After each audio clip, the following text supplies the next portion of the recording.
In the final years before the world ended, before the missiles flew and civilization burned, the United States of America was a nation at war with itself.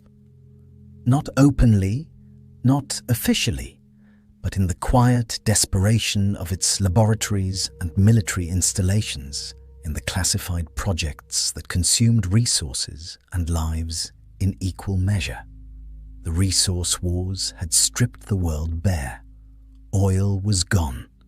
Uranium was running out. And in the scramble for what remained, humanity revealed the depths of what it was willing to do to survive. This is the story of the Brotherhood of Steel. But before there was a brotherhood, before there was even the idea of one, there was simply a soldier, a man who believed in duty, in the chain of command, in the righteousness of the cause he served. His name was Roger Maxson, and he would become the founder of one of the most powerful and enduring factions in the post-war world. But that transformation, that journey from loyal soldier to revolutionary leader, began not with nobility, but with horror.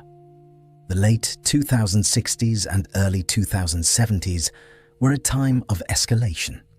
The resource wars had been grinding on for decades, consuming nations and leaving nothing but exhausted husks behind.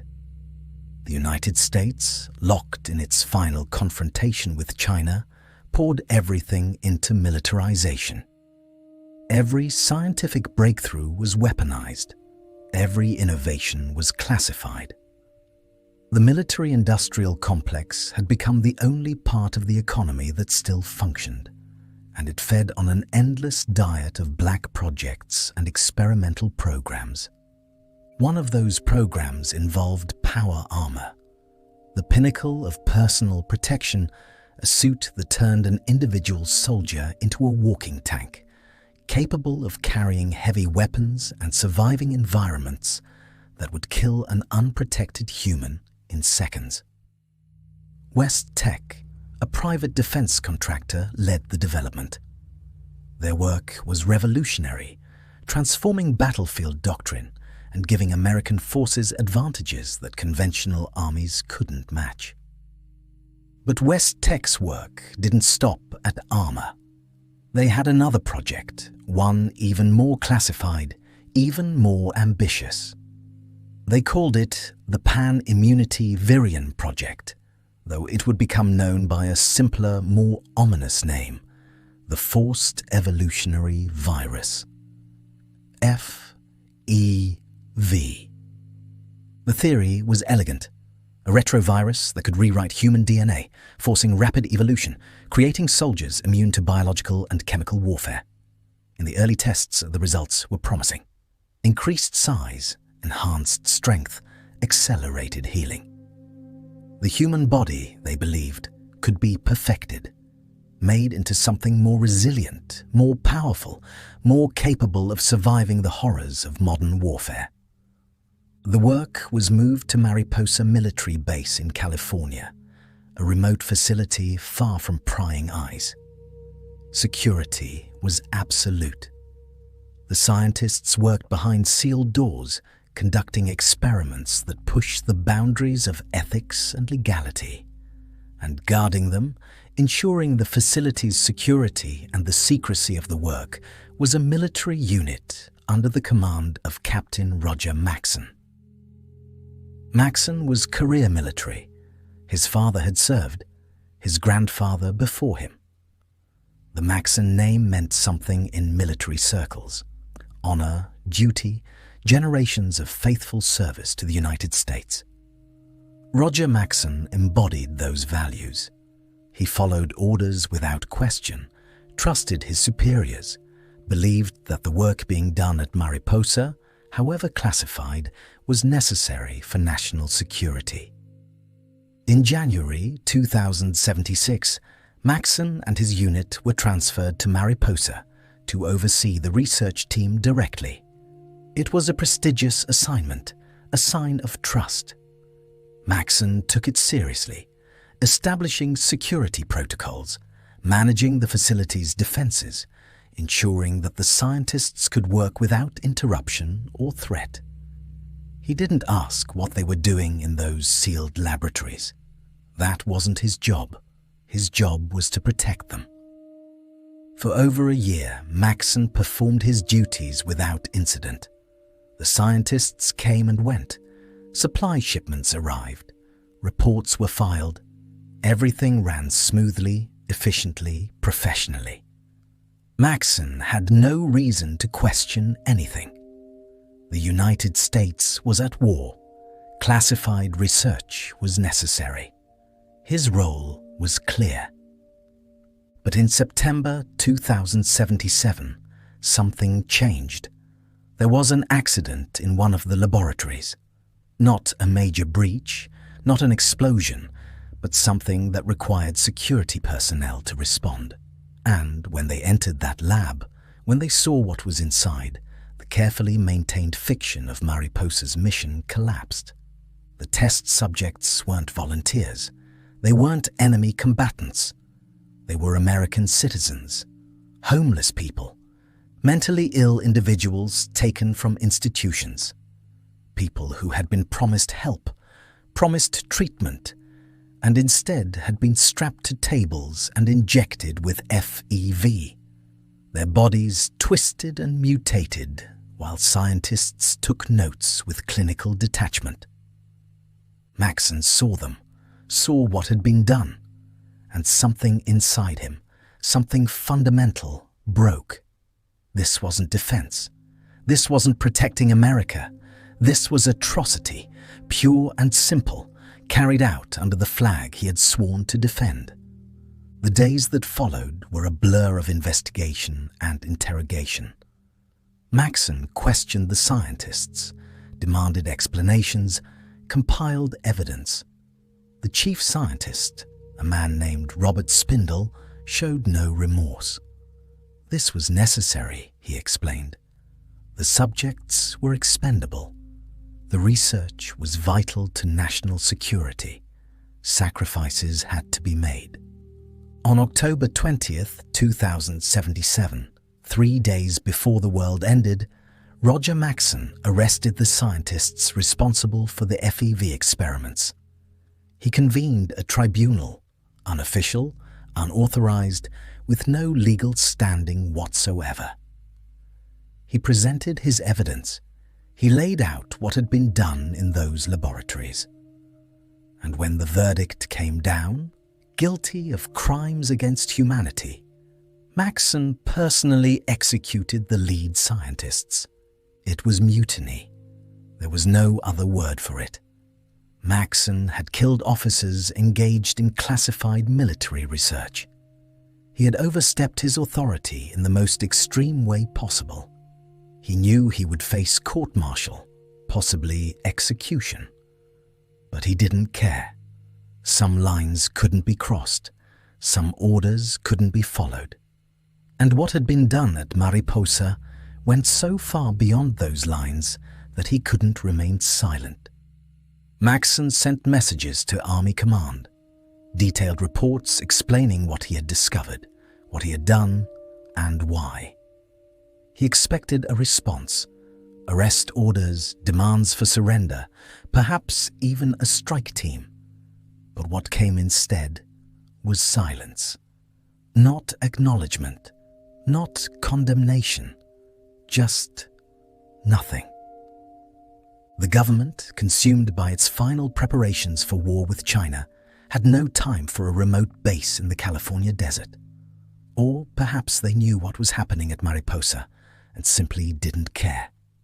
Or perhaps, in those final days, the chain of command had already begun to collapse, and there was no one left to respond. On October 23rd, 2077, Roger Maxson officially declared that he and his men were seceding from the United States Army. It should have been an act of treason punishable by death.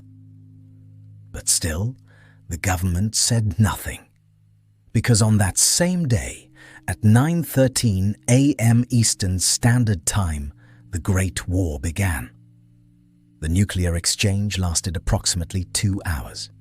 In that time, every major city in the United States was targeted. Washington, D.C. vaporized, New York, Los Angeles, Chicago. The missiles flew in their predetermined paths, and civilization ended in nuclear fire. Maxson and his people were at Mariposa when the bombs fell. The facility shook, the lights failed, emergency systems kicked in, bathing everything in red. Outside, they could only imagine the devastation, the mushroom clouds, the shock waves, the heat that turned cities to glass. But Mariposa was deep, reinforced, designed to withstand exactly this kind of attack. They survived. In the days that followed, as radiation levels outside climbed to lethal ranges, Maxson made a decision that would define everything that came after. They couldn't stay at Mariposa. The facility was compromised, its supplies limited. More importantly, it was contaminated. Not with radiation, but with the memory of what had been done there. The FEV, the experiments, the victims. Maxson wanted his people far away from that place, from that history. He had identified a location on old military maps, an underground bunker complex called Lost Hills, built during the Cold War to survive nuclear attack. It was a march of several days through the wasteland, carrying their families, their wounded, whatever supplies they could transport. It would be dangerous. The radiation was still intense, but staying at Mariposa meant remaining in the shadow of the atrocity that had driven Maxson to mutiny. So, they left. Soldiers, scientists who had opposed the experiments, spouses, children, everyone at Mariposa who chose to follow Maxson into an uncertain future. They walked through the poisoned wasteland, through a world that was still burning, toward a shelter that might not even exist anymore. They survived the journey, whether through careful planning, luck, or divine intervention. Maxson's group made it to Lost Hills. They descended into the earth, sealed the blast doors behind them, and waited for the world to stop dying. In the depths of that bunker, surrounded by the survivors of his mutiny, Roger Maxson faced a question that would shape the future. What now? The United States was gone. The government they had renounced no longer existed. Everything they had known, everyone they had left behind, was ash. They were something new, something undefined. And they needed to decide what that something would be. The trauma of Mariposa haunted them. The experiments they had witnessed, the betrayal they had felt when they learned what their government had been willing to do. That trauma would become the foundation of everything the Brotherhood of Steel would become. Their mission, their values, their fundamental belief that technology in the wrong hands led inevitably to atrocity. But that transformation would take time. For now, in late 2077, they were simply survivors. Refugees from a dead world, huddled in an underground tomb, trying to figure out if there would be a tomorrow worth living for. Roger Maxson didn't know it yet, but he had just planted the seeds of an organization that would endure for centuries, that would spread across the continent, that would become one of the most powerful forces in the post-war world. The Brotherhood of Steel was not yet born, but in that bunker in the aftermath of the apocalypse, surrounded by people who had chosen to follow him into the wasteland, the foundation was being laid. The old world was dead. And from its ashes, something new was beginning to emerge. The first years after the Great War were a struggle for basic survival. Food was scarce. Water had to be carefully rationed and filtered. The air outside remained poisoned with radiation for months. then years. Maxon's group, sealed inside Lost Hills, had time to think, to process what had happened, to decide what they would become. The bunker itself was a gift. Pre-war construction, designed to house government officials through a nuclear exchange, it had power systems, water recycling, air filtration, everything needed for long-term survival. But it was also isolated. Communications with the outside world were impossible. They had no idea if anyone else had survived, if there were other military units, other bunkers, other pockets of humanity clinging to life in the wasteland. In that isolation, Maxon began to formalize his vision. The group needed structure, purpose, something more than simple survival. They needed to be more than refugees. And so, around 2082, Roger Maxon founded the Brotherhood of Steel. The name itself was significant. Brotherhood, because they were bound together by shared experience, shared trauma, shared commitment to something greater than themselves. They were brothers and sisters in purpose, if not in blood. Steel, because they would be hard, unyielding, unbreakable, because they would endure when softer things failed. Maxon created a hierarchy. At the top, the elders, who would make strategic decisions and interpret the Brotherhood's mission. Below them, the paladins, warriors in power armor, the Brotherhood's military arm, responsible for operations in the wasteland. Then, the knights, who maintained and operated the Brotherhood's equipment and vehicles. And finally, the scribes, whose job was to study, preserve, and understand technology.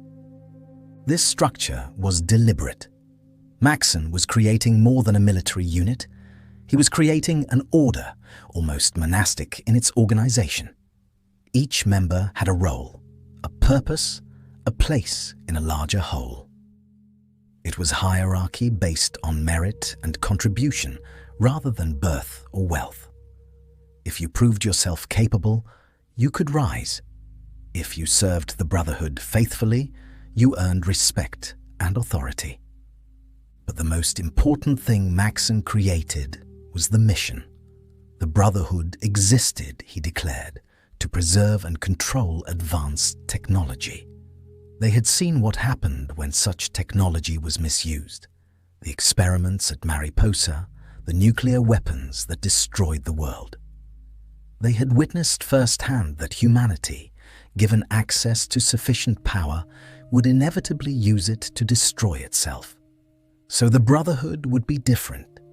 They would be the guardians, the wardens, the keepers of dangerous knowledge. They would venture into the wasteland, recover pre-war technology, study it, preserve it, and most importantly, keep it out of the hands of those who would misuse it. They would be selective about who they allowed into their ranks, ensuring that only those who truly understood the responsibility could be trusted with advanced weapons and knowledge. It was a techno-religious ideology, really. Technology was sacred. The Brotherhood were its priests, and the Wastelanders, the survivors clawing out a living in the ruins, were the uninitiated, incapable of wielding such power responsibly. Throughout the 2090s and into the 2010s, the Brotherhood sent out patrols from Lost Hills. Small expeditions into the surrounding wasteland, searching for military installations, research facilities, weapons caches. Anywhere pre-war technology might have survived, they found plenty. The United States had been so militarized in its final years that advanced equipment was scattered everywhere, waiting to be claimed. The Brotherhood traded cautiously with Wastelander settlements. Protection in exchange for food and supplies, repairs in exchange for information about ruins and installations. But they never shared their advanced technology. A Wastelander might hire Brotherhood paladins to clear out raiders, but they would never be given plasma rifles or power armor. That was for Brotherhood members only. Over time, this mindset hardened. What began as caution became dogma. The Brotherhood's technological superiority wasn't just a tactical advantage.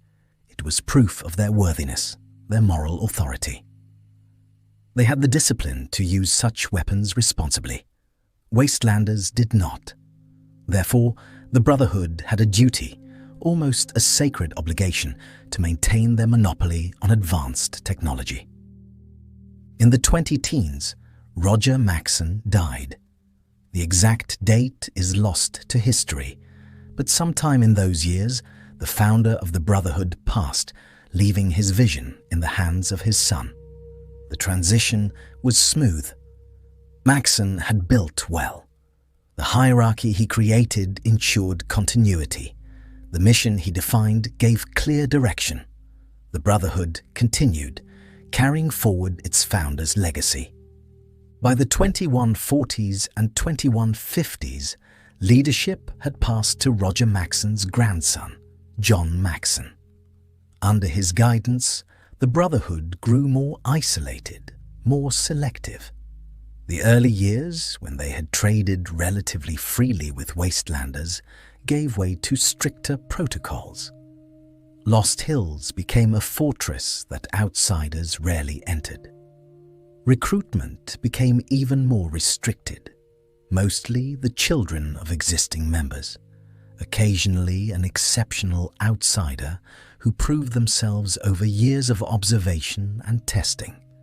This isolationism was both strength and weakness. It kept the Brotherhood pure, undiluted, true to its mission. But it also meant their numbers grew slowly. Every loss in the field was a blow they could barely afford. The wasteland was vast and dangerous, and the Brotherhood, for all their technological superiority, were few. By mid-century, the West Coast Brotherhood had become something unique in the wasteland. A military order, yes, but also a repository of knowledge, a living archive of the old world. In their bunkers, scribes maintained pre-war records, studied salvaged technology, worked to understand and preserve what had been lost.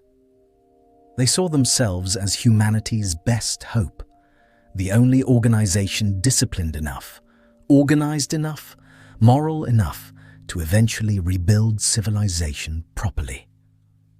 But they had also become distant from the people they ostensibly protected. To the average Wastelander, the Brotherhood was a mysterious force that appeared occasionally in their distinctive power armor, claimed whatever technology they found, and departed without explanation. They were respected, certainly, feared even, but not loved, not trusted completely. They were too separate, too elite, too certain of their own superiority. The Brotherhood's early decades established patterns that would define them for generations. Their technological prowess, their military discipline, their unwavering belief in their mission, but also their isolation, their elitism, their inability or unwillingness to integrate with the broader wasteland community.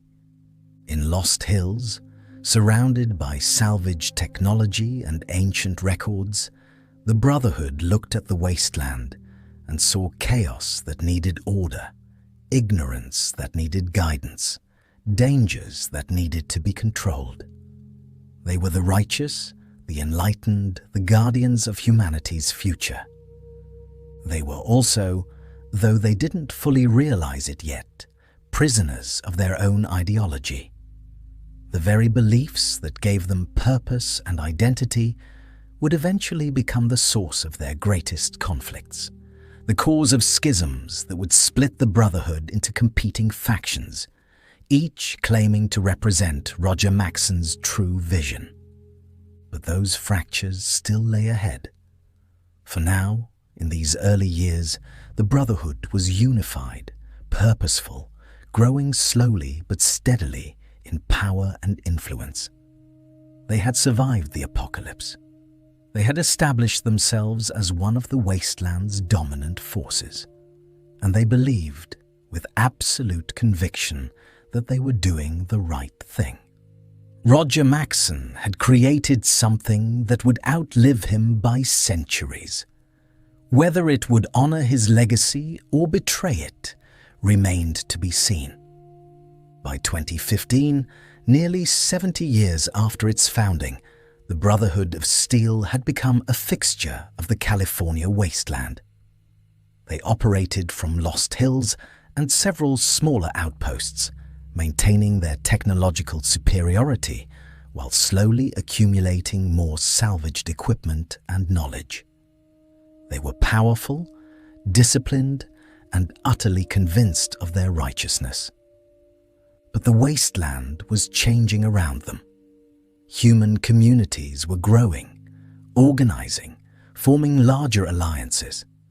Raiders were becoming more sophisticated, and the Brotherhood, isolated in their bunkers and certain of their superiority, was about to learn that technological advantage alone couldn't guarantee victory. The Vipers were a raider cult, one of many that plagued the wasteland in those years. But unlike common raiders who simply killed and looted, the Vipers had ideology, structure, religious fervor.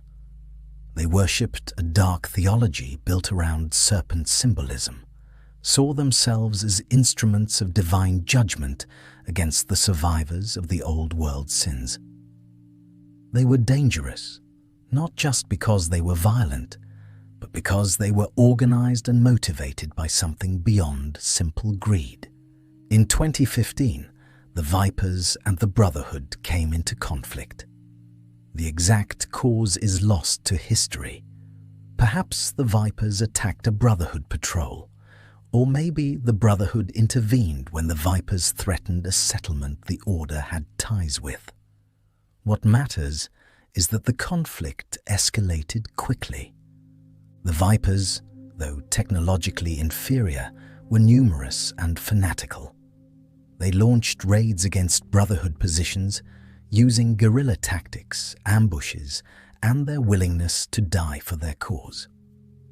And in one of these engagements, they achieved something that shocked the entire Brotherhood. They killed High Elder Maxson II, Roger Maxson's grandson, with a poisoned arrow. The loss was devastating, not just because of who died, but because of how. The High Elder, protected by the Brotherhood's best equipment and surrounded by paladins in power armor, had fallen to a primitive weapon wielded by raiders. It was a profound embarrassment and a bitter lesson about the limits of technological superiority.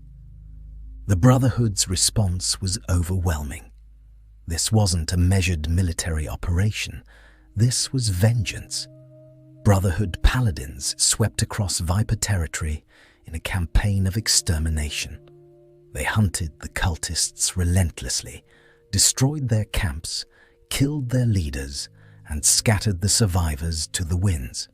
By 2155, the Vipers effectively ceased to exist as an organized force. The Viper War proved the Brotherhood's military dominance, but it also revealed something troubling about the organization. They could win through overwhelming force and superior equipment, yes, but they were also vulnerable to tactics they didn't expect, to enemies who didn't fight by conventional rules.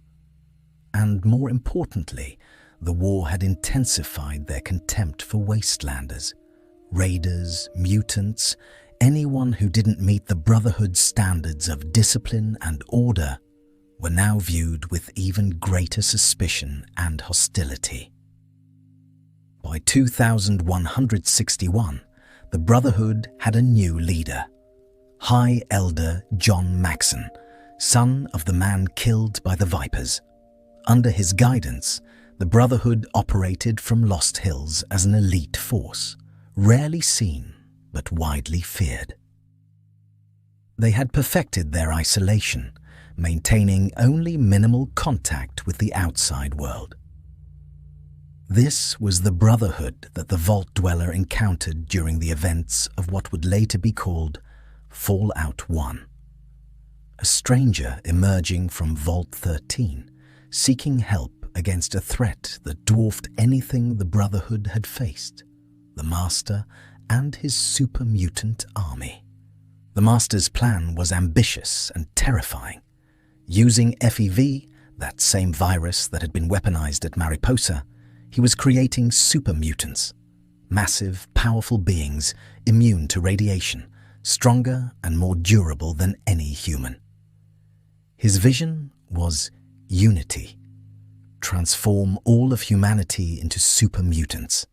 Eliminate the division and conflict that had led to the Great War. Create a new species that could survive the wasteland without the weaknesses that plagued baseline humans.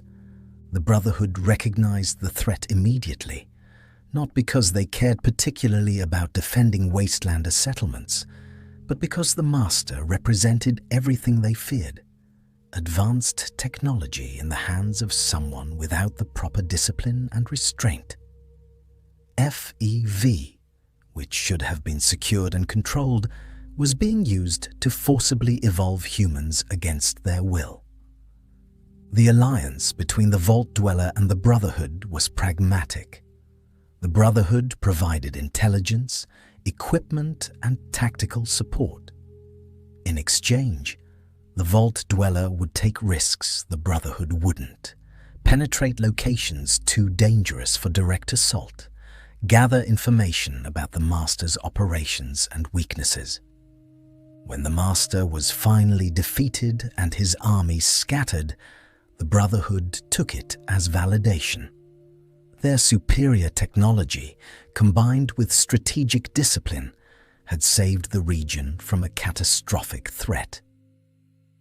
It reinforced their belief that they were humanity's best hope, the only organization capable of wielding advanced weapons responsibly while preventing others from misusing such power. But victory against the Master came with complications. The Brotherhood had worked alongside outsiders, had shared some of their resources and knowledge to achieve their goal. Some among the Order wondered if this pointed toward a different path: greater cooperation with wasteland communities, a broader interpretation of their mission that included actively protecting people rather than just hoarding technology. These voices were minority, easily dismissed by the traditionalists who dominated the Council of Elders. The Brotherhood's mission was clear, they argued. They had worked with the Vault Dweller as a tactical necessity, nothing more. It didn't represent a philosophical shift or a reason to change their fundamental approach. By 2024-1, 80 years after the Master's defeat, the wasteland had changed significantly. The new California Republic had formed, a genuine government with laws, territories, and army. It was the closest thing to pre-war civilization that had emerged in the wasteland, and it was growing rapidly. The Brotherhood maintained bunkers near key NCR locations: Shady Sands, San Francisco, the Den.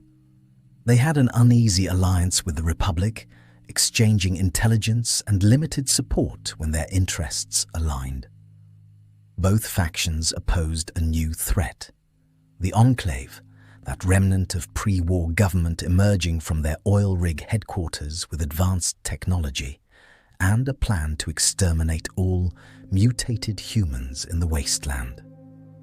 The Brotherhood and NCR worked together against the Enclave, sharing resources and intelligence in ways the Brotherhood had never done with Wastelander communities before. For a brief moment, it seemed like the Brotherhood might integrate more fully with the emerging civilization, might find a way to be part of the Wasteland's recovery rather than separate from it. But even as they cooperated, tensions grew.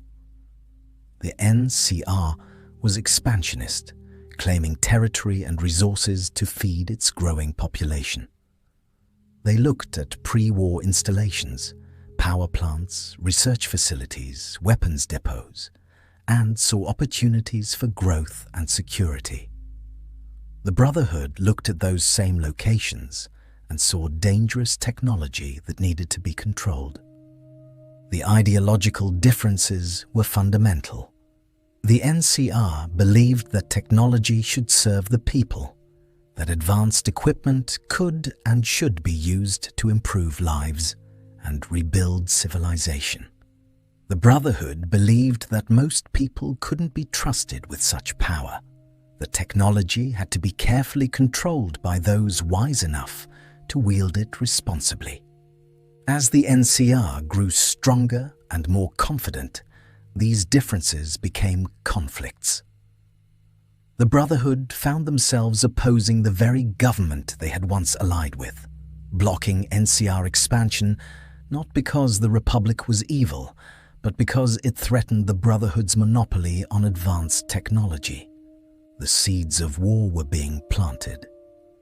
And the Brotherhood, comfortable in their technological superiority and confident in their moral righteousness, didn't fully grasp how much the Wasteland had changed around them. They were still living by the rules Roger Maxson had established in 2082. But the world of 2241 bore little resemblance to the chaos and desperation of the early post-war years. The Brotherhood had won battles. They had defeated raiders, destroyed the Master's army, helped drive back the Enclave. But they were about to learn that wars aren't won by technology alone, and that sometimes the greatest threats come not from raiders or mutants, but from the same communities you once protected, when they decide they no longer need your protection or your permission. The Brotherhood of Steel, for all its strength and technological superiority, faced a problem that no amount of power armor or energy weapons could solve. They were spread thin. The West Coast was vast. Pre-war military installations and research facilities were scattered across thousands of miles. And the Brotherhood's numbers, limited by their restrictive recruitment policies, meant they couldn't possibly secure everything. In the 2020s and 2040s, the West Coast elders made a decision that would have profound consequences. They would authorize Eastern expeditions. Multiple forces would be sent out from California, heading into the vast unknown territories of the American interior, searching for lost technology and establishing new Brotherhood chapters far from Lost Hills. One of these expeditions headed toward the Chicago area, traveling by airship and ground convoy. What happened to them is fragmentary, preserved in scattered reports and contradictory accounts. They reached their destination, but found themselves cut off from Lost Hills, operating semi-independently in territory far more hostile than they had anticipated. They adapted, recruiting more liberally from local populations, adjusting their doctrine to survive in circumstances that would have destroyed a more rigidly traditional Brotherhood force. This Chicago expedition would become the basis for what some call the Midwestern Brotherhood, a chapter that operated with looser interpretations of Brotherhood doctrine, that recruited tribals and even some super mutants and ghouls into their ranks, that focused more on establishing territorial control than pure technological preservation. Their exact status in Brotherhood canon remains debated, their story told through fragmentary records and second-hand accounts. But another Eastern expedition would prove far more significant. Around 2254 or 2255, the West Coast Elders authorized a major force under the command of Paladin Owen Lyons to head east. Their mission was twofold: search for lost technology in the ruins of Washington, D.C., and investigate what had happened to the Chicago expedition that had lost contact with Lost Hills decades earlier. Lyons' expedition included some of the Brotherhood's best: paladins, scribes, knights, all of them chosen for their skill and dedication. Among them was a young boy named Arthur Maxson, direct descendant of Roger Maxson himself, being groomed for future leadership. The expedition traveled across the wasteland for months, facing raiders, mutants, and the countless hazards of the irradiated landscape. When they reached the ruins of Washington, D.C., what Wastelanders called the capital wasteland, they found a nightmare. The city had been hit harder than most targets during the Great War. It was a maze of rubble, collapsed buildings, and underground tunnels filled with dangers. Super mutants controlled many areas, preying on the scattered human survivors. Feral ghouls haunted the metro tunnels. Raiders carved out territories in the ruins. It was chaos, and the local population was barely surviving. Lyons established the Brotherhood's base at the Pentagon, or what remained of it. The massive military headquarters had partially survived the nuclear strikes, its underground sections still intact. The Brotherhood claimed it, fortifying it and renaming it the Citadel. From there, Lyons began operations to secure technology and establish control. And then he found something extraordinary: Liberty Prime, a pre-war military robot, massive and powerful beyond anything the Brotherhood had seen. It had been a project of the US military, a walking weapons platform designed to fight Chinese forces, equipped with devastating energy weapons and enough armor to withstand direct nuclear strikes. It had never been completed before the war, but its potential was obvious. Brotherhood scribes worked for years to restore Liberty Prime, solving technical problems, finding necessary components, getting the enormous machine operational. It was exactly the kind of technology the Brotherhood existed to control. Incredibly powerful, incredibly dangerous, and proof that the old world's greatest achievements could still be reclaimed and understood. Lyons rose to elder status, effectively founding the East Coast Brotherhood of Steel as a distinct chapter. But as he settled into his role, as he saw the conditions in the capital wasteland and the desperate situation of the human survivors, something changed in his thinking. The Brotherhood's traditional mission was clear: recover technology, keep it secure, maintain their monopoly on advanced weapons. But here, in the capital wasteland, Lyons saw people dying. Not because they were reckless or foolish, but because super mutants were hunting them systematically, because they had no defenses, because no one was helping them. Lyons made a decision that would define his chapter and eventually split the Brotherhood. He would protect these people. He would divert Brotherhood resources away from pure technology recovery and toward active defense of Wastelander communities. He would recruit more openly, bringing in locals who proved themselves worthy. He would turn the East Coast Brotherhood into protectors rather than just collectors. The response from Lost Hills was swift and damning. The West Coast Elders condemned Lyons' actions as a betrayal of Brotherhood principles. They accused him of mission drift, of diluting the Order's purpose, of wasting precious resources on people who hadn't earned Brotherhood protection. They formally cut off support and severed Lyons' chapter from the main organization. Lyons, essentially, was excommunicated. His chapter was no longer recognized as legitimate Brotherhood. They could keep their equipment and their bases, but they would receive no reinforcements, no supplies, no support from the West Coast. They were on their own. The split had internal consequences too. Not everyone in Lyons' chapter agreed with his new direction. A significant faction, led by Paladin Kasdin, argued that they should return to traditional Brotherhood doctrine. Technology recovery should be the priority, not wasteland charity. The Brotherhood's strength came from their discipline and focus, and Lyons was throwing that away.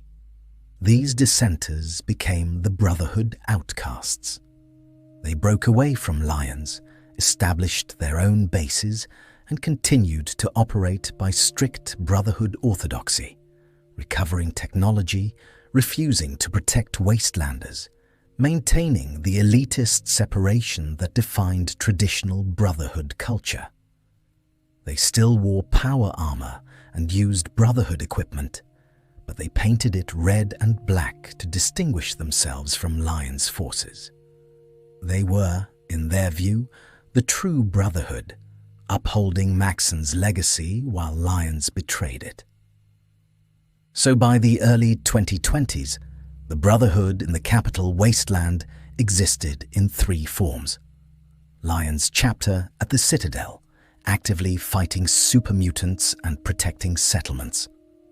The outcasts, scattered in smaller bases, focused solely on technology recovery and the memory of what they had once been, a unified force, strong and undivided.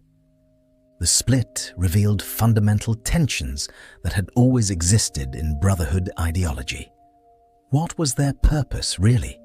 To preserve technology for its own sake, or to use that technology for some larger goal?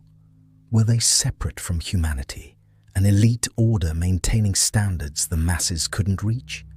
Or were they part of humanity, protectors and guardians who should use their advantages to help rather than hoard? These questions had no easy answers.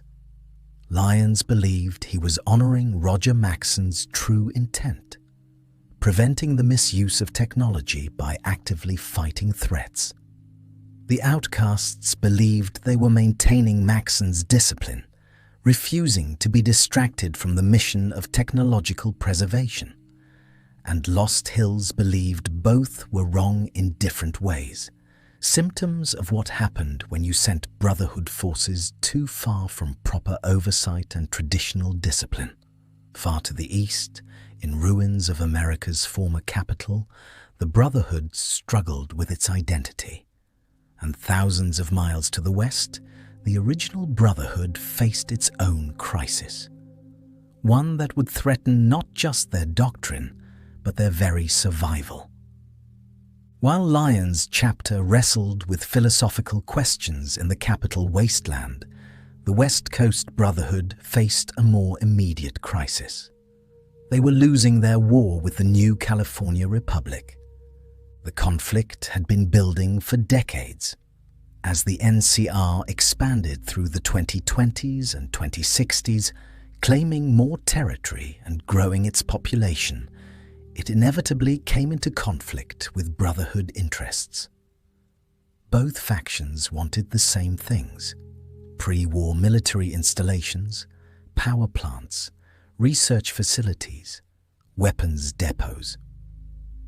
But they wanted them for very different reasons. The NCR saw these locations as resources for their growing nation. A working power plant could supply electricity to settlements. A weapons facility could arm their expanding military. Research data could improve their technology and standard of living. They were building something: a nation, a government, a return to pre-war civilization, and they needed those resources to succeed. The Brotherhood saw the same locations as dangerous caches of technology that had to be controlled. Power plants could be weaponized. Weapons facilities contained equipment that wastelanders couldn't be trusted with. Research data might lead to new atrocities like those committed at Mariposa. Their mission was preservation and control, and that meant keeping such technology out of NCR hands. The philosophical differences were irreconcilable. The NCR believed in democracy, in the will of the people, in using technology to improve lives. The Brotherhood believed in hierarchy, in earned authority, in restricting technology to those wise enough to wield it. There was no compromise position that satisfied both. Initially, the conflicts were small. Brotherhood patrols would block NCR survey teams from entering certain areas. NCR officials would complain about Brotherhood interference in Republican territory. Diplomatic tensions rose, but both sides tried to avoid open warfare. But as the NCR grew stronger and more confident, as their population swelled and their military expanded, they became less willing to accept Brotherhood restrictions. Why should a small, isolated military order dictate what the Republic could and couldn't access? The NCR had citizens to protect, an economy to build, a future to secure. The Brotherhood's technological monopoly was an obstacle to progress, and the Republic had the numbers to remove that obstacle. The flashpoint came at Helios 1, a pre-war solar energy plant in the Mojave Desert. It was a massive installation capable of generating enormous amounts of power, or, if weaponized properly, focusing solar energy into a devastating orbital strike system. To the NCR, it represented energy independence, a way to power their expanding settlements. To the Brotherhood, it represented exactly the kind of dangerous technology that couldn't be allowed into civilian hands. The Brotherhood fortified Helios 1 in the early 2020s, bringing in personnel and equipment to hold the facility. They made clear that the NCR would not be permitted access. This was Brotherhood territory now, regardless of what maps or treaties said. The technology would be secured, studied, and controlled by those qualified to handle it. The NCR, for its part, had tried patience. They had tried negotiation, but they were done asking permission from an organization that claimed authority it had never earned through democratic process. If the Brotherhood wouldn't share Helios 1, the NCR would take it. In 2276, the NCR launched Operation Sunburst, a full military assault on Helios 1 with the goal of driving out the Brotherhood and claiming the facility for the Republic. They brought overwhelming numbers, regular army troops, rangers, heavy weapons.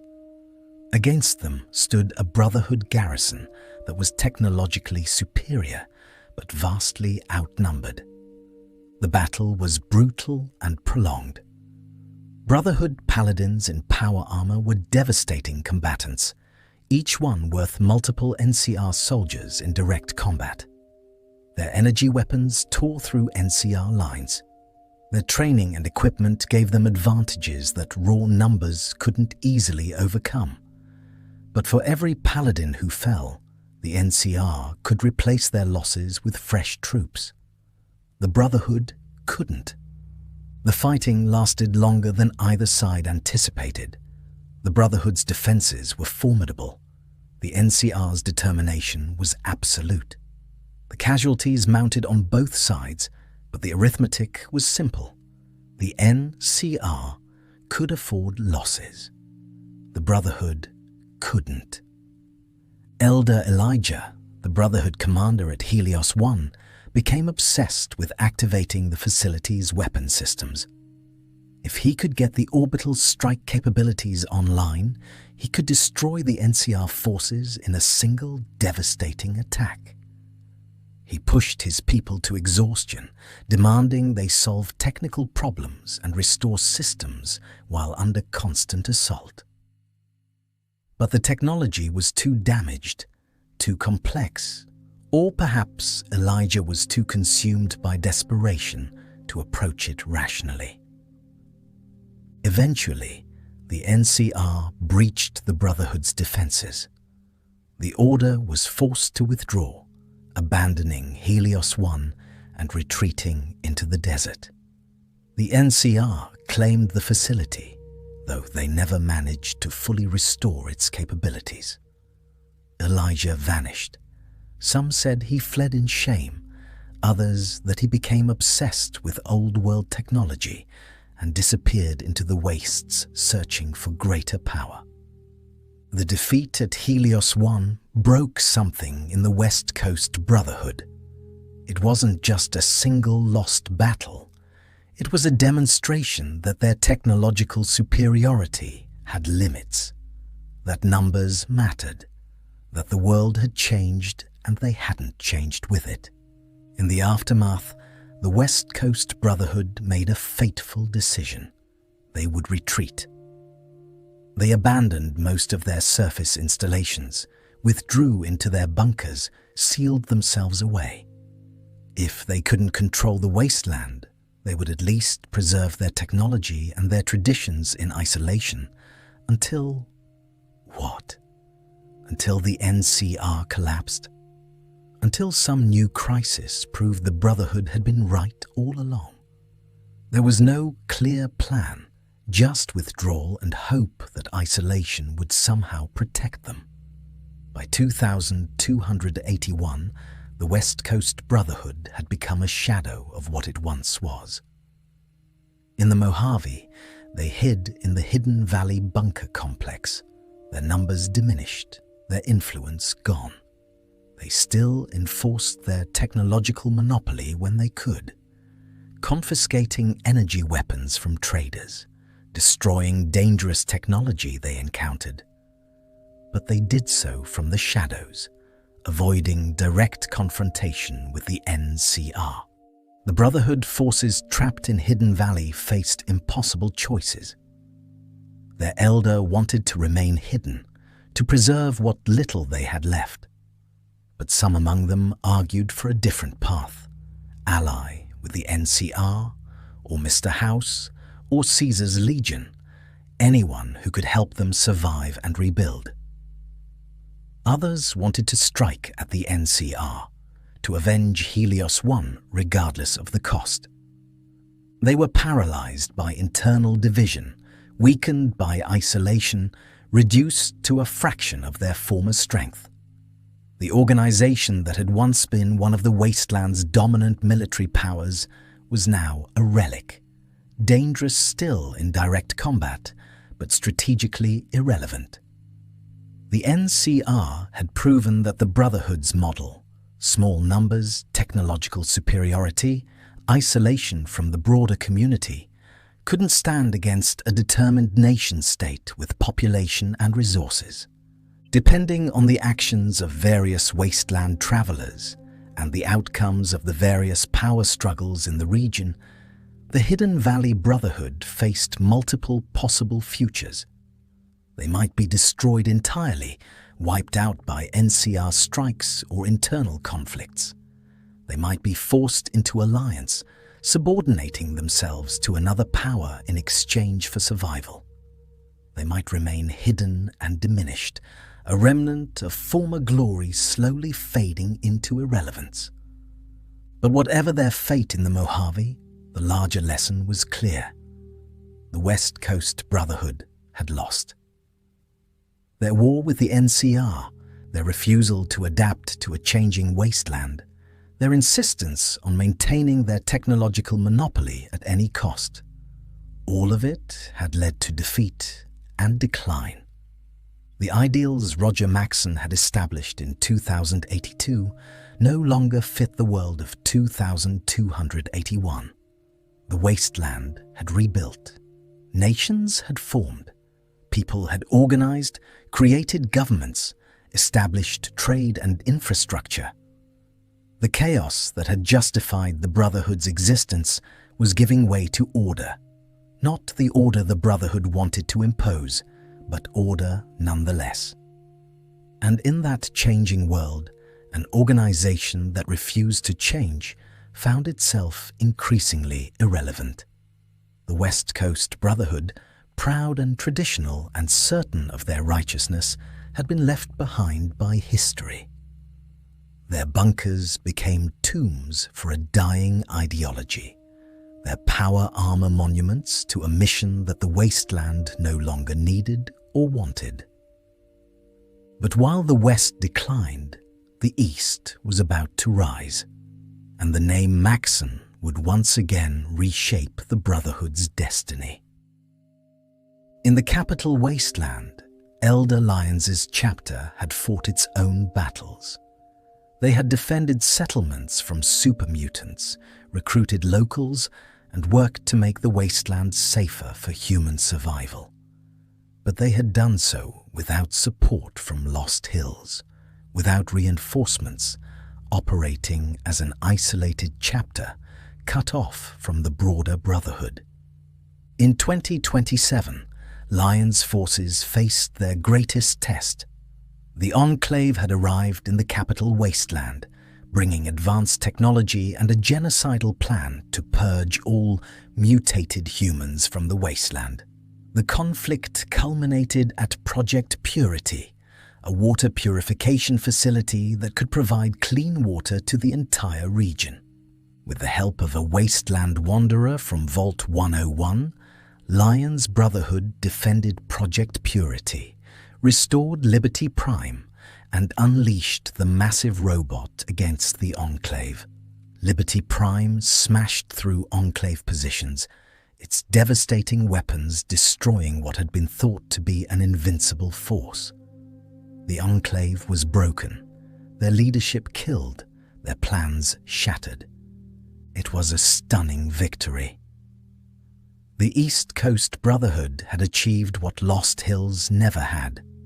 They had destroyed an Enclave stronghold, secured a resource that would benefit the entire region, and proven that the Brotherhood could be both militarily effective and beneficial to wasteland communities. But victory came with costs. Elder Lyons was old, exhausted by years of conflict. His daughter Sarah, who had led many of the chapter's combat operations, had fallen in battle. The chapter's resources were strained, and the question of what came next, of how to rebuild and move forward, had no easy answer. Lyons died not long after the Enclave War. His chosen successor tried to maintain his humanitarian approach, but the chapter was divided. Some wanted to return to traditional Brotherhood values. Others wanted to continue Lyons' path.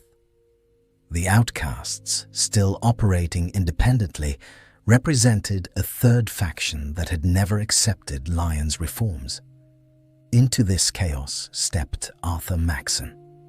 He was young, barely in his 20s, but he carried a name that resonated throughout Brotherhood history. Direct descendant of Roger Maxon, the founder himself.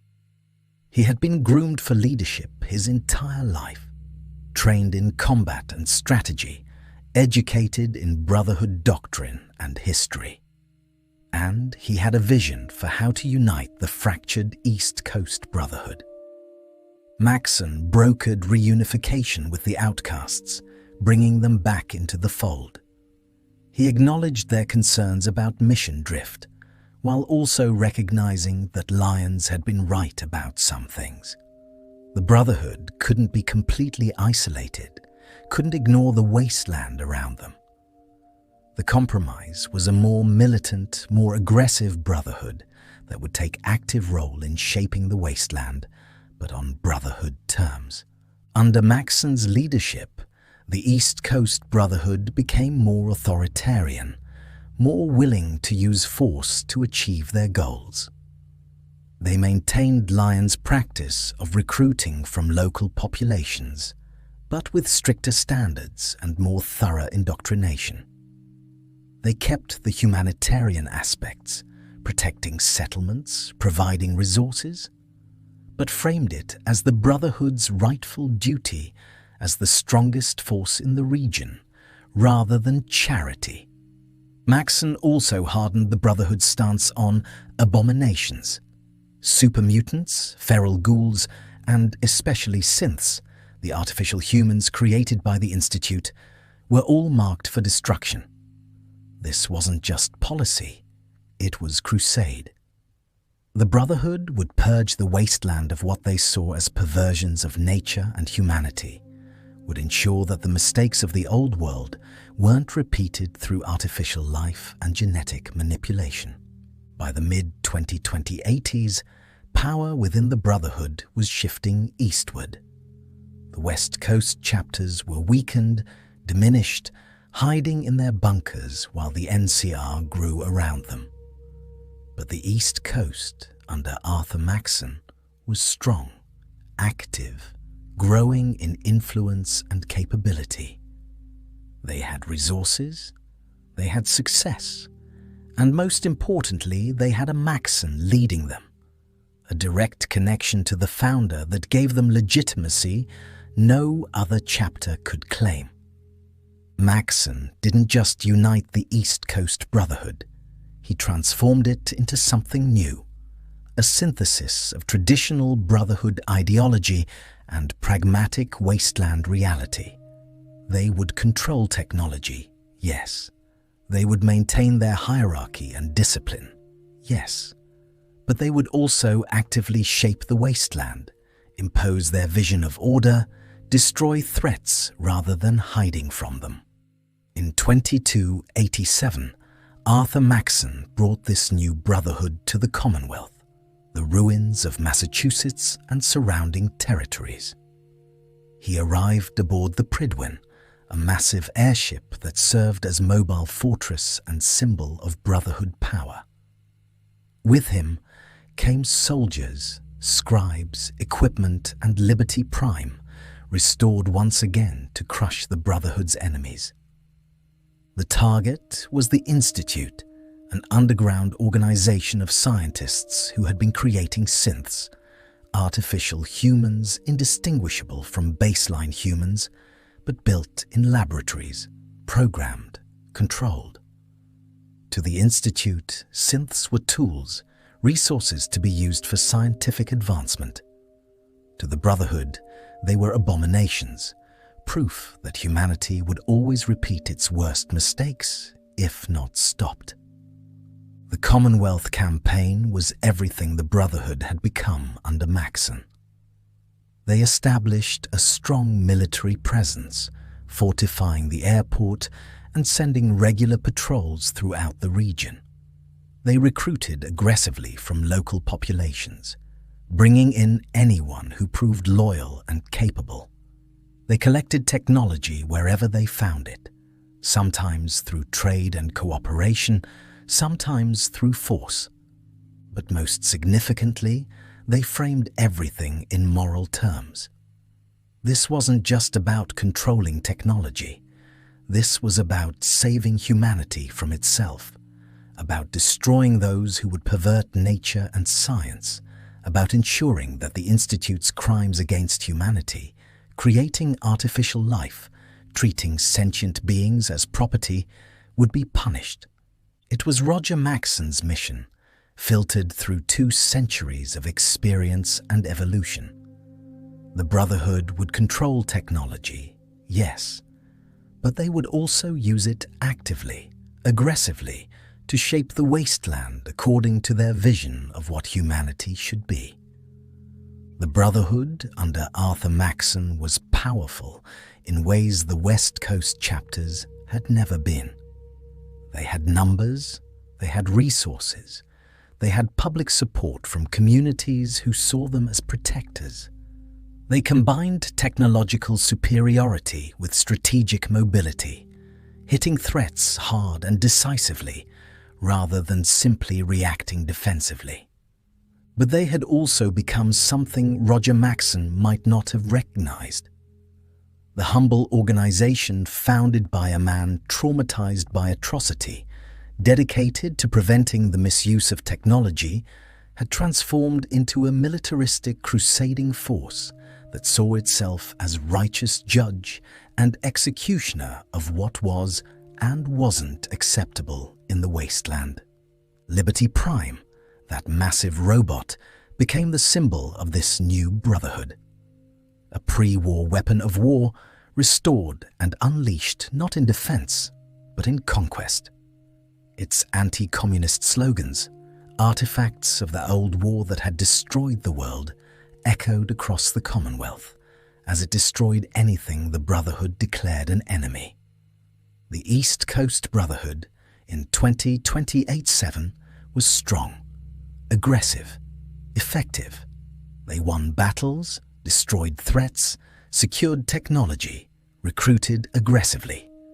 By every practical measure, they were successful where the West Coast had failed. But success came with questions that weren't often asked within Brotherhood ranks.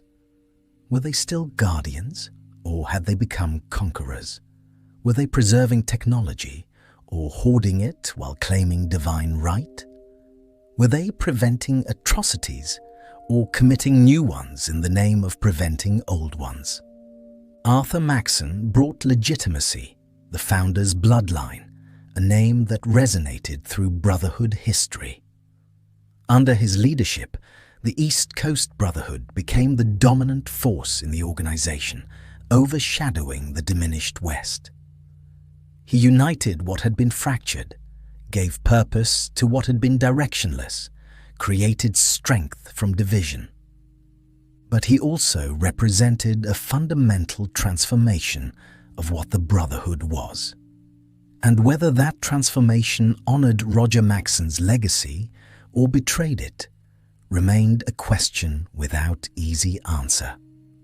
Before we reach the end of this history, we must return to a chapter that began almost at the Brotherhood's founding, yet operated in isolation from the main organization, the Appalachian Brotherhood of Steel. In the 2080s, just years after Roger Maxson founded the Brotherhood at Lost Hills, something remarkable happened. Maxson sent out long-range transmissions, attempting to reach any surviving military units across the country. Perhaps he hoped to find others who shared his vision, or perhaps he simply wanted to know if anyone else had survived. Those transmissions, bouncing across the wasteland through what remained of pre-war communications infrastructure, reached Appalachia, the mountains of West Virginia. There, a military unit under the command of Lieutenant Elizabeth Taggarty received Maxson's messages. They heard about the atrocity at Mariposa, about Maxson's mutiny, about his vision for an organization that would prevent such horrors from ever happening again. And something in that message resonated with Taggarty and her soldiers. They had survived the Great War. They had fought to protect survivors in Appalachia. But they were struggling, directionless, without a larger purpose beyond day-to-day survival. Maxson's transmissions offered something more, a mission, a philosophy, an identity that went beyond being scattered remnants of a dead nation's military. Through those long-range communications, Taggarty's unit was inducted into the Brotherhood of Steel.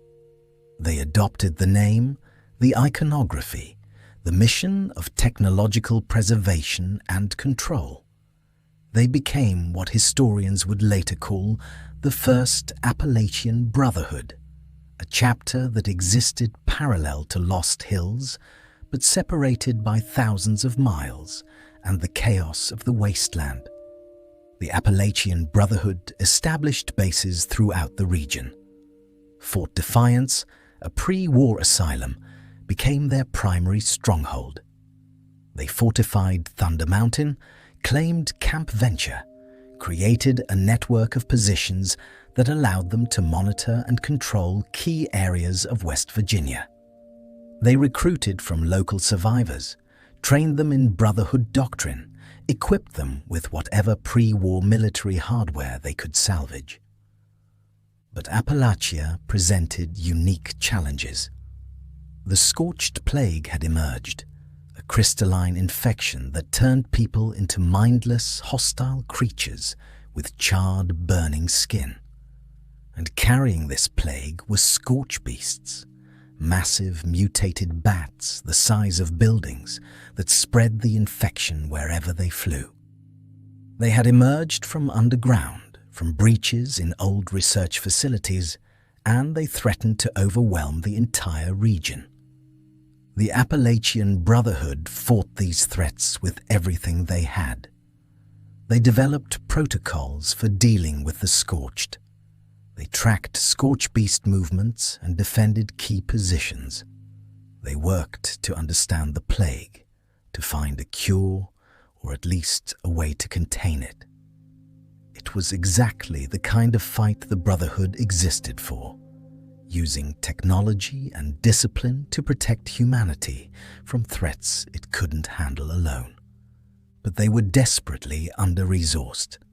Lost Hills was too far away to provide support. The Appalachian Brotherhood had to be self-sufficient, and that meant constant scrambling for supplies. Ammunition ran low. Fusion cores for power armor was scarce. Food was rationed. Medical supplies were precious. They were fighting a war of attrition against an enemy that seemed limitless. Through the late 2080-90s and into the early 2090-90s, the Appalachian Brotherhood launched increasingly desperate operations. They tried to destroy scorch beast nests. They attempted to seal the fissures from which the creatures emerged. They protected civilian settlements, even as their own numbers dwindled from combat losses and scorched infections. In 2094 and 2095, the situation became critical. The scorch beasts were overwhelming their defenses. Fort Defiance, their stronghold, was under constant assault. Brotherhood members were dying faster than they could recruit and train replacements. Paladin Taggady, now leading the chapter, knew they were losing, but refused to surrender or abandon their mission. Operation Touchdown was the Appalachian Brotherhood's final gambit, an assault on scorchbeast fissures using everything they had left. They would destroy the source or die trying. The operation failed. The forces committed were wiped out, and the survivors, now numbering only a handful, retreated to Fort Defiance for their last stand. In August 2095, the Appalachian Brotherhood broadcast their final message: Defiance has fallen. Paladin Taggady and her remaining soldiers were overrun by scorch beasts and scorched. The chapter that had existed for over a decade, that had fought heroically against impossible odds, was wiped out completely. Their deaths went unnoticed by Lost Hills, which likely never even knew the Appalachian Brotherhood had existed. The survivors in Appalachia scattered, and for years the only evidence of the Brotherhood's presence was abandoned bases, scattered equipment, and holotape recordings telling the story of their struggle and sacrifice. But the Appalachian Brotherhood's story didn't quite end in 2095. Their legacy persisted in the bases they had fortified, in the records they had kept, in the example they had set. And decades later, when Vault 76 opened in 2102 and released its dwellers into the reclaimed wasteland, those dwellers found the Brotherhood's legacy waiting. Some Vault 76 residents took up the Brotherhood's mission, claimed their identity, used their equipment and bases. They fought against the scorched threat that the original Appalachian Brotherhood had died trying to stop. And eventually they succeeded where Tagady's chapter had failed, containing the scorched plague and making Appalachia safer for human habitation. More significantly, in the later 20-teens, the Brotherhood of Steel returned to Appalachia in an official capacity. Led by Paladin Rahmani and Knight Shin, this new chapter established Fort Atlas at the old Atlas Observatory and continued the work the first Appalachian Brotherhood had begun. But they brought with them the same ideological tensions that plague the Brotherhood everywhere. Rahmani believed in helping people, in using Brotherhood power to protect wasteland communities, even if it meant sharing technology or deviating from strict doctrine. Shin believed in traditional Brotherhood values, in maintaining their monopoly on technology and enforcing it without exception. The same conflict that had split Lions from the Outcasts, that had divided the West from the East, played out again in Appalachia's mountains. The first Appalachian Brotherhood, Tagady's chapter, never got to see the Brotherhood's later evolution. They died believing they were the Brotherhood's easternmost outpost, fighting alone against threats their brothers would never know about. Their sacrifice was forgotten, their achievements unrecorded in Brotherhood histories written at Lost Hills. But they had been true to the Brotherhood's ideals as they understood them. They had fought to protect people from dangerous technology run amok. They had maintained discipline and brotherhood, even as everything fell apart. They had refused to abandon their mission, even when it became clear that mission would kill them. In the ruins of Fort Defiance, in the scattered holotapes and terminal entries left behind, their story survives. A chapter of Brotherhood history that began almost at the founding, that fought and died for the same ideals Roger Maxson had established, but that did so in isolation, without glory or recognition, known only to those who came after and found the evidence of their existence. The Appalachian Brotherhood was, in many ways, what the Brotherhood was meant to be: selfless guardians, using technology to protect people from threats they couldn't face alone. They didn't hoard equipment out of elitism. They didn't refuse to help wasteland communities because of doctrine. They simply fought and died, trying to save a region from a plague that threatened to consume it. Their failure was not moral or ideological. It was simple mathematics. Too few resources, too many enemies, too much territory to defend. They did everything right according to Brotherhood principles and still lost. Perhaps that says something profound about the limits of technology and discipline against overwhelming odds. Or perhaps it simply says that heroes can do everything right and still die alone and forgotten.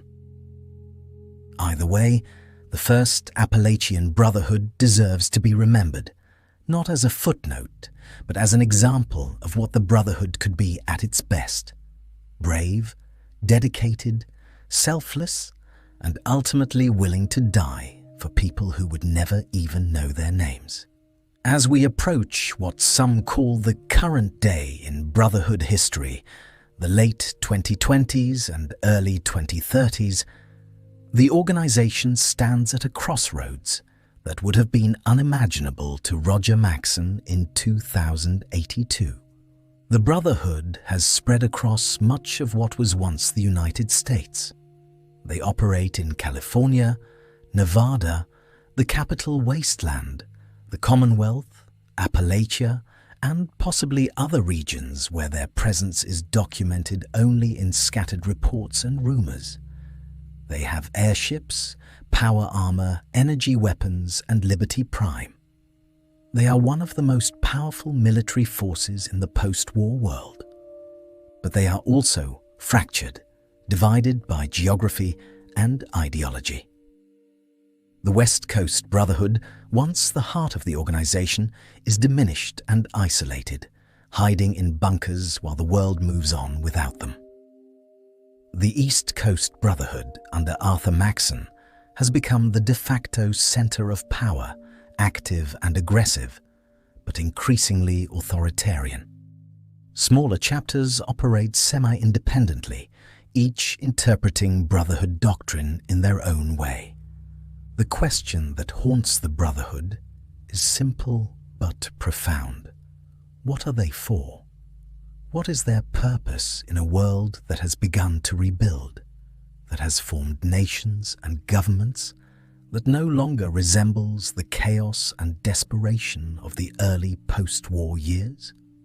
Roger Maxson founded the Brotherhood to prevent the misuse of technology, to ensure that the atrocities committed at Mariposa would never happen again, to control dangerous weapons until humanity proved it could wield them responsibly. It was a mission born of trauma, shaped by horror, intended to protect people from themselves. But 2 centuries later, the wasteland has changed. The NCR has created a functioning republic with laws, infrastructure, and democratic governance. The Institute, for all its moral failures, represented genuine scientific achievement. Communities across the wasteland have learned to use technology safely, have built trade networks and alliances, have created stability without Brotherhood oversight or permission. In this context, what does the Brotherhood's mission mean? Are they still guardians protecting humanity from itself? Or have they become obstacles, hoarding technology and using force to maintain a monopoly that serves only their own sense of importance? Different chapters answer this question differently. Lyons believed the Brotherhood should actively help people, should use their power to make the wasteland safer and better. The Outcasts believed the mission was technological preservation, period, regardless of human cost. Arthur Maxson believes the Brotherhood should be warrior priests, enforcing their vision of moral order through military might. The West Coast Elders, diminished as they are, still believe in isolation and technological monopoly as the only path forward. The Appalachian chapters wrestle with whether cooperation with wastelanders represents enlightened pragmatism or dangerous compromise. There is no consensus. The Brotherhood that was once unified under a single clear mission has become a collection of competing interpretations, each claiming to represent Maxson's true vision. And perhaps that's appropriate, because Roger Maxson, the man, was shaped by a specific moment: the horror of discovering human experimentation, the trauma of the Great War, the chaos of the immediate post-war period. His solution made sense for that moment. But moments pass, the world changes, and solutions that worked in one context become problems in another. The Brotherhood's greatest strength, their technological superiority, their discipline, their unwavering commitment to their mission, has also become their greatest weakness. They are so certain they're right, so convinced that only they can be trusted with advanced technology, that they cannot adapt when the world proves them wrong. The NCR defeated them, not through superior technology, but through superior organization and numbers. The Institute created wonders of science without Brotherhood oversight. Wastelander communities have used salvage technology for decades without destroying themselves. Every one of these facts challenges the fundamental premise of Brotherhood ideology, and yet the Brotherhood largely refuses to acknowledge them. In the late 2020s, some Brotherhood chapters have become quasi-religious military orders, treating their doctrine as sacred dogma rather than practical policy. They frame conflicts in moral absolutes, the Brotherhood righteous, their enemies abominations. They recruit aggressively, but also indoctrinate thoroughly, ensuring loyalty to the organization above all else. This militarization and radicalization has made them powerful in the short term. Arthur Maxon's Brotherhood wins battles, destroys threats, controls territory. But it has also made them isolated in new ways. Not physically isolated like the West Coast bunkers, but ideologically isolated, cut off from the broader Wasteland community by their own sense of superiority and righteousness. And then there's the bloodline question. Arthur Maxon's legitimacy comes largely from his descent from the founder. The Brotherhood, an organization that claims to value merit and achievement, has nevertheless placed enormous weight on genetic legacy. What does it say about their values that a name matters more than ability? That being Roger Maxon's descendant carries more authority than decades of faithful service? The Maxon bloodline has shaped Brotherhood history at crucial moments. Roger founded it. John Maxon led it through early expansion. John Maxon II's death in the Viper War hardened the Brotherhood's militarism. Arthur Maxon reunified the East Coast. But bloodlines are fragile things. One accident, one assassination, one failure to produce heirs, and suddenly the source of legitimacy vanishes. Some within the Brotherhood see this dependence on the Maxon name as a vulnerability, a deviation from the meritocratic principles the organization claims to value. Others see it as essential continuity, a connection to the founder that gives meaning and purpose to their mission. Like so much about the Brotherhood, it's a source of both strength and potential weakness. Looking forward to the early 2030s and beyond, the Brotherhood faces fundamental choices. They can continue as they are, maintaining their technological monopoly through force, becoming increasingly isolated from wasteland communities that no longer need or want their protection. This path leads to relevance, perhaps, but also to calcification, to becoming relics of a past age still wielding power but no longer serving any real purpose.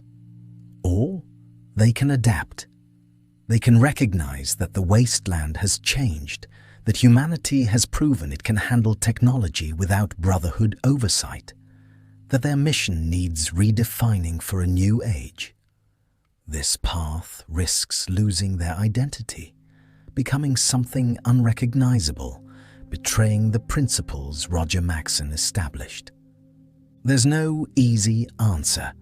Both paths have merit, both have risks, and the Brotherhood, divided as it is, will likely try multiple approaches simultaneously, some chapters adapting, others doubling down on tradition, each convinced they alone understand what the Brotherhood should be.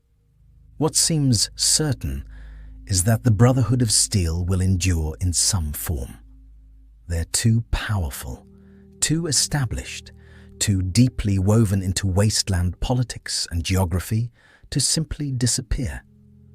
But what they'll become, what they'll mean to the people of the wasteland, remains an open question.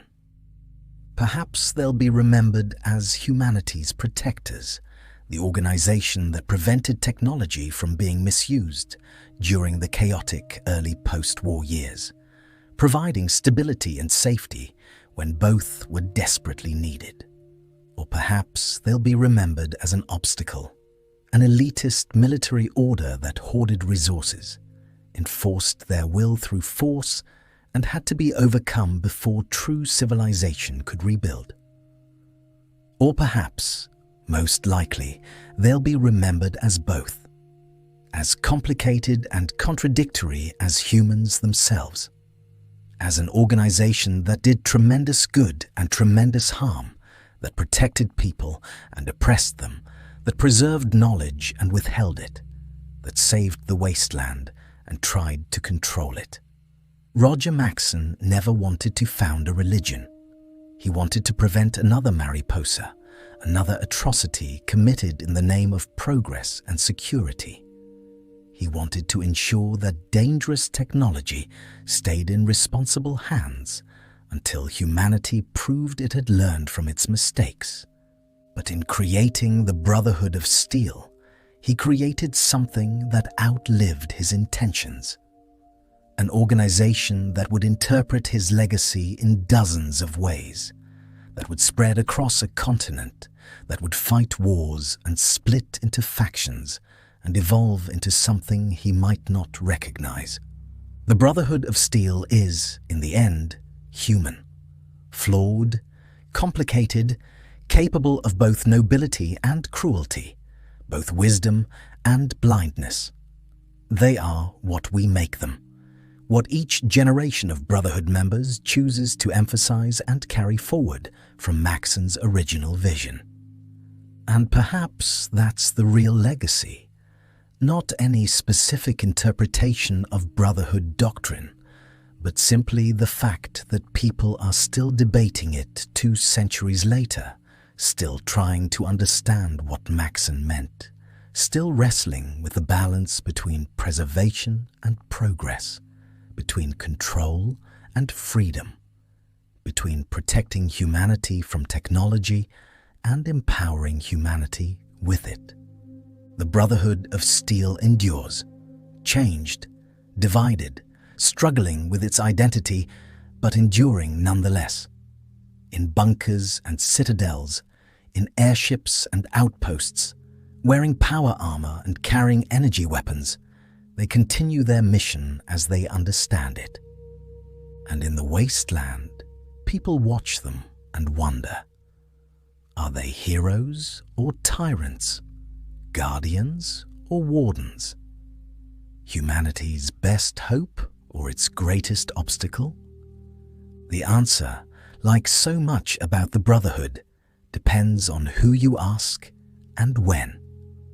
But the question endures, and as long as it does, the Brotherhood's story continues. Steel may bend, it may break, but like the organization that bears its name, it endures. Changed by heat and pressure, shaped by time and conflict, but fundamentally still steel. Still strong, still present, still part of the wasteland story for better or worse. That is the legacy of Roger Maxson. Not perfection, but permanence. Not unity, but persistence. Not answers, but questions that matter enough to keep asking. Ad victoriam, they say, to victory. But perhaps the deeper truth is simpler. Ad astra, to the stars, to the future, to whatever comes next. The Brotherhood will be there, in some form, carrying forward whatever they believe Maxson's legacy means. And the wasteland will judge them accordingly. The Brotherhood of Steel stands now in the late 2020s at a moment that mirrors in some ways the moment of its founding. Once again, they face questions about who they are and what they represent. Once again, they must decide whether to adapt or to hold fast to tradition. Once again, individual leaders will make choices that ripple across the organization and shape its future for decades to come. Roger Maxson made his choice in October 2077 when he executed the scientists at Mariposa and led his people into the wasteland. That choice defined everything that followed. The choices being made now by Arthur Maxson and the other Brotherhood leaders across the continent will define what comes next. Will they learn from their mistakes? Will they recognize that the world has changed and change with it? Or will they cling to dogma, to the belief that they alone know what's best for humanity, until the wasteland moves on without them and leaves them as relics, powerful but irrelevant, guarding bunkers full of technology that no longer matters? History suggests both outcomes are possible. The Brotherhood has shown capacity for both adaptation and stubborn resistance to change. They have produced visionaries like lions who saw beyond doctrine, and traditionalists like the outcasts who refused to bend even when bending meant survival. Perhaps the Brotherhood's greatest legacy will be that tension, the constant struggle between preservation and progress, between control and trust, between the Order's mission and the needs of the people it was founded to protect. That struggle has driven much of their history, has split them into factions, has led to both their greatest victories and their most bitter defeats. And perhaps that struggle is exactly what Roger Maxson would have wanted.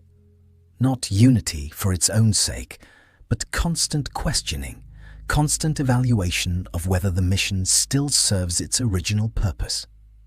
Maxson was, after all, a man who questioned orders, who defied authority when authority demanded atrocity. He founded the Brotherhood on the principle that some things are worth fighting for, worth dying for, worth breaking every rule to protect. Would he recognize what the Brotherhood has become? Would he approve of Arthur Maxson's militarized crusade? Would he endorse the West Coast's isolation? Would he have supported Lyon's humanitarian turn? These questions can't be answered. Roger Maxson died centuries ago, and we can only speculate about what he would think of his legacy. But we know what he did. He stood up against evil when it would have been easier to follow orders. He built something meant to outlast him. He gave people a purpose and a mission that meant something beyond simple survival. And he trusted that those who came after would honor the spirit of that mission, even if circumstances forced them to adapt its specifics. The Brotherhood of Steel is that legacy. Imperfect, complicated, sometimes noble and sometimes tyrannical, but enduring. It is a testament to one man's refusal to accept atrocity, and to the hundreds of thousands who followed him in believing that humanity deserves better than it gave itself. In the end, perhaps the Brotherhood's story is less about technology or power armor or energy weapons, and more about a simple question. What do we owe each other? What responsibility do the strong have to the weak? What duty do those with knowledge have to those without it? Roger Maxson answered those questions one way in 2077. The Brotherhood has been trying to refine that answer ever since, and they will continue trying in bunkers and citadels across the wasteland for as long as they exist. Ad victoriam, to victory, but also to vigilance, to virtue, to the vision of a world where humanity's worst impulses are checked by those willing to stand against them. That was the promise of the Brotherhood of Steel. Whether they have kept that promise, or betrayed it, or simply complicated it beyond recognition, is for history to judge. But they endure, in power armor and painted steel, carrying the symbol of sword and gears, bearing the name Maxson gave them 2 centuries ago. They endure, changed, divided, struggling, but enduring. And as long as they do, Roger Maxson's question remains relevant. Who can be trusted with the power to destroy the world? And what do we do about it if the answer is no one? The Brotherhood believes they have an answer. Time will tell if they're right.